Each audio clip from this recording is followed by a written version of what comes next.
السلام علیکم، Sharjah news F M کے ساتھ میں ہوں مسکان آصف۔ آج ملک بھر میں 25 ستمبر قائد اعظم ڈے کے طور پر منایا جا رہا ہے۔ قائد اعظم ہمارے نیشنل ہیرو ہیں جنہوں نے ہمیں غلامی کی زنجیروں سے آزاد کیا اور ہمیں رہنے کے لیے پاکستان دیا۔ قدرت کی طرف سے ہم سب پر جب رحمت کا امکان بنا تو علم و تدبر کا مالک تقدیر سے ایک انسان بنا۔ اس شخص نے دنیا کے آگے ہم سب کی وکالت ایسے کی، دنیا کی عدالت میں لوگوں وہ ہم سب کی پہچان بنا۔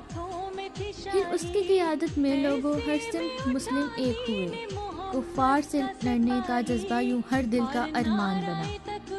کفار کے آگے اے مسلم اسلام کے نعرے لگتے تھے، توحید کا کلمہ لب پر تھا، پہچان تیری ایمان بنا۔ وہ ملک بنانے کا جذبہ جو ہر ایک دل میں بستا تھا، باہر نکلا جذبوں سے ملا اور پھر مل کر طوفان بنا۔ ایک فہم و فراست سے اس نے جذبوں کی قیادت ایسے کی، وہ قائد اعظم کہلایا اور بانی پاکستان بنا۔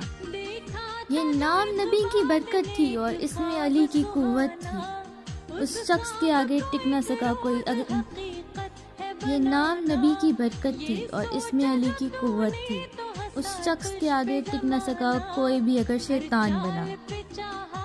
پھر اس بے مثل قیادت میں اللہ نے ایسا ملک دیا، اسلام کی راہوں پر چلنا ہم سب کے لیے آسان بنا۔ وہ لوگ جو پہلے ڈر ڈر کے کفار کے ساتھ میں بستے تھے، یہ ملک بنا تو ان کے لیے ایک راحت کا سامان بنا۔ پھر ملک کے قریے قریے میں ہر سمت اذان حق گونجی، مندر چھوٹے مسجد اٹھی، راہیں نکلی دالان بنا۔